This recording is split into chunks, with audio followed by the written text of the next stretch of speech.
Welcome back to the Underhive, everybody. So today I'm talking about squats. No, I'm not taking up a healthy lifestyle and trying to work on my body, but I'm not going to judge you if you do.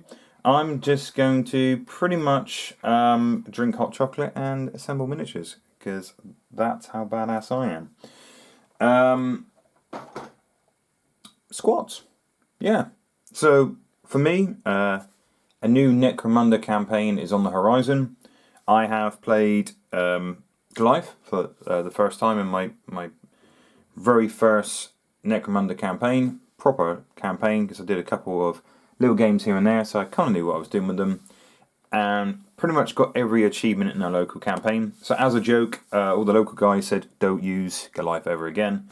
So I decided to lean towards more conversions, because that's one of the main things I love about Necromundas. If you've ever seen my last lot of videos about my Chaos Muties and the updates and any conversions I've done, massively happy with the work I've done on them.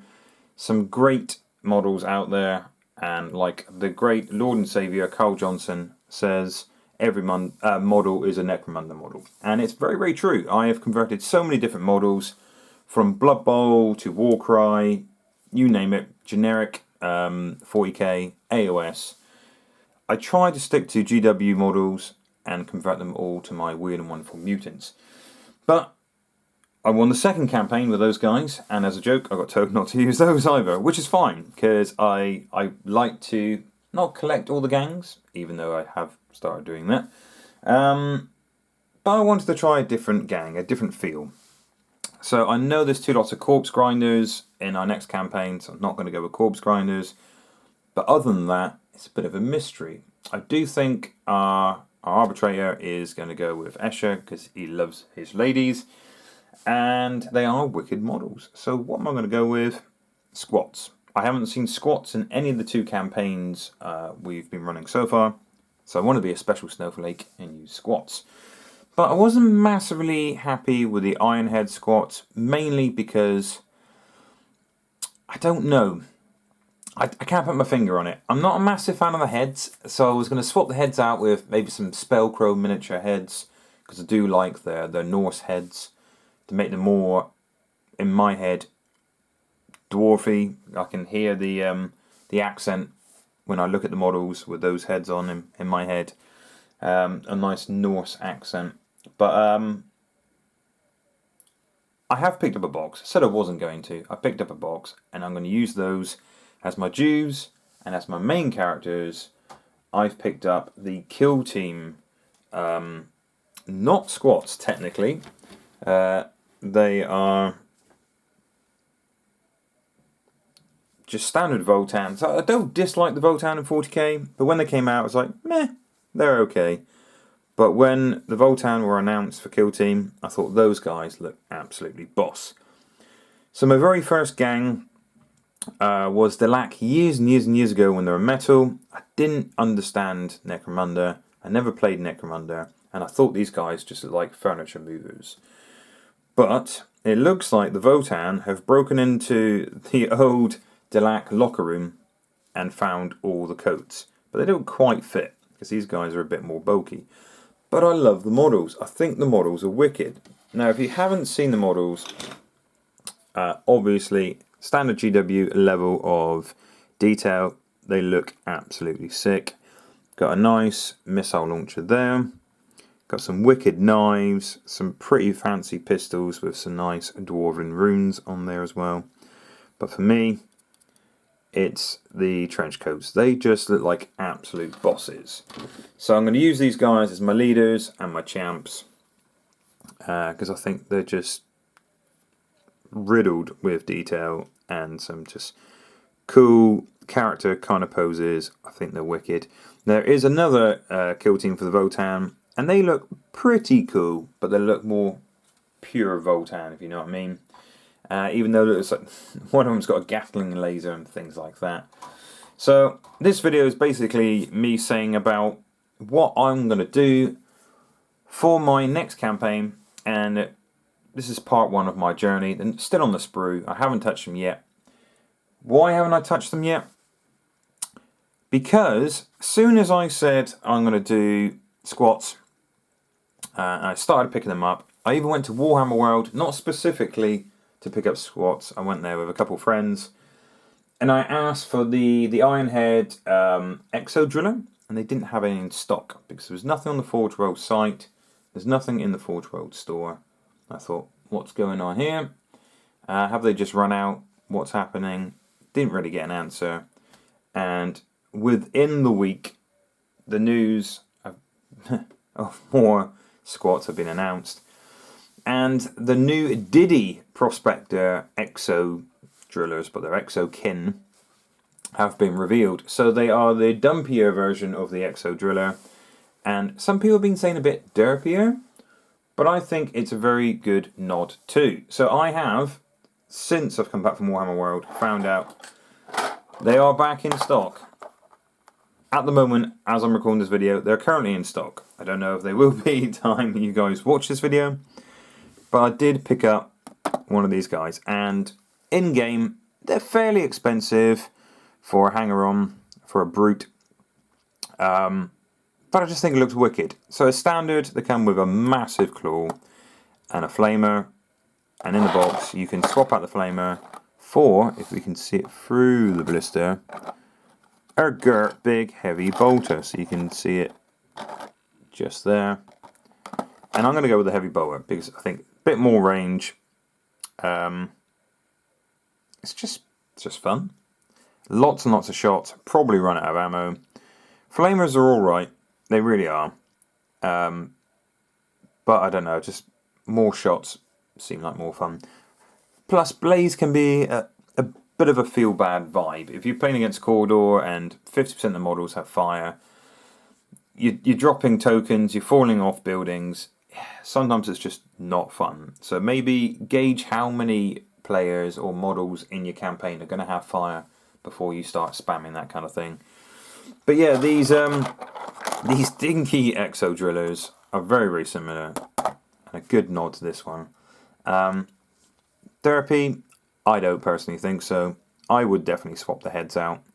I'm not going to swap the head out on this guy because I feel like he should be more armor plated, like the Mark 1 Iron Man suit.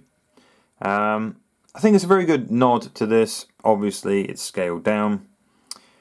And I do like some of the hammers and things like that because you can see there's actual rock in this hammer. So I'm not entirely sure how a hammer will break rock with rocks. Obviously it's a super hard rock. But I just like the look of them. I don't know how good they're going to play. I don't know what they're going to be like. But that was a very good announcement. Also, the fact that they were talking about a plastic, well, I believe it's a plastic set of weapons for these guys as well is boss. I was going to start assembling them, and then I stopped when I realised the sprue's coming out because weapon options. I love me some weapon options. And I'm probably not going to magnetise these guys. I'm going to glue them together. So I'm going to wait until that sprue's out. I can't wait. So what am I looking forward to the most on the sprue? It's just the little bits. Like the gem extractor looks pretty cool. The little axes and things like that. It may not be game breaking. I do think the melt is pretty damn good for squats. But I just like converting models. That's why I picked up the Kill Team squats to convert for Necromunda, because I thought that would be pretty cool. And then I picked up these Berserkers. So these are more Votann, but they're not like what I call classic looking Votann. Because these boys are half naked, so they've got nothing on the top, proper Berserker styly, and I thought these would be pretty cool in my Necromunda gang as well. Still got the shiny on there, so sorry about the reflection. I just think the models in here look really, really cool, and I'm not going to have these two guys on one base. I'm going to have them on two smaller bases. But that, pretty much Necromunda is a grenade launcher, right? And that guy just screams character. I like the fact that it's got a very domey head. It really makes me think of Chris Idden from Some City Radio did with his. Swapping the heads out with ball bearings, is genius. I mean, you'll never chip the paint on that, and it definitely looks more high sci-fi. You know, they could see out, but you can't see in. That's a great touch. I don't know if you're ever going to see this, but your work's amazing. I mean, Steve's Vansar looks class as well. You know, very cinematic, leaping over barricades, things like that. Definitely very fluid, very sci-fi, very nimble. Love that stuff. And then they brought out yet even more things, or announced even more things for squats. So the squat trike. So way back when, I got a dinky little metal squat trike in my attic. Never painted it up. Did assemble it, and that's as far as I got. And that was probably in the 90s. I just thought these guys had lots and lots of character. And it's only taken me God knows how many years to get onto these guys. But yeah, I think it's cool. Obviously, it's a one-man trike so far. More of a laid-back kind of chopper look to these guys. But they are such nice models. So I'll probably pick a couple up for Ash Wastes. Even though I haven't played Ash Waste yet, and I have probably 10 converted vehicles for Necromunda now. But I'm sure I will in future. So, I'm probably going to assemble these guys. Definitely going to assemble this bad boy. But I'm going to wait for the upgrade sprue to be in my hot little hands before I make a start. And the Hall of Ancients book. Oh, didn't I tell you? They also have their own new updated book as well, which is lovely. So I'm not really rubbing it in people's faces, especially the guys at my local club. That's right, Liam. I'm sorry. I know you haven't got updated stuff for your enforcers. I'm honestly not mocking you guys. But it's fantastic. And I love the fact that it's not been long since High Secundus, and this stuff has all already been announced and released. So it just shows that Necromunda is still fresh in their minds. It's not been forgotten about. I know it's one of their smaller games, but they have a massive nerd following. And then I probably will, as the campaign develops and you do get free dues from your settlements and whatnot, I'm going to convert the Ironhead regular Necromunda squats into juves, so they look like, you know, the nobodies that are being sent off, whereas the cooler looking guys are the ones with the trench coats. But that's just what I wanted to do with my squats, and I've picked a perfect time. I really have. Thank you, GW, for not for me personally. I'm pretty sure they didn't make all this new hotness coming out just for me. But what a great time to be starting squats and Necromunda. They're just lovely looking models. Even if you don't play Necromunda, they're just brilliant to pick up and collect. So yeah, please let me know what you're looking forward to. Please let me know what you think of my conversion ideas, and I will keep you updated on what I'm going to do with these guys. Assemble them, convert them, and paint them, and show them to you guys for your pleasure. Hopefully one day, I keep saying that I will record some battle reports. But I've painted probably 3/4 of my Necromunda terrain, and if you've been watching any of my terrain making videos, I've got a lot of Necromunda terrain. And I'm hoping some of the guys from my local club will paint their models up as well, because no one really wants to see grey plastic on the table. So it'd be nice to have at least 2 gangs fighting against each other in a battle report. And then if you guys enjoy it, I will make more. But I will never stop playing Necromunda. Catch you next video, guys. Thank you very much for watching.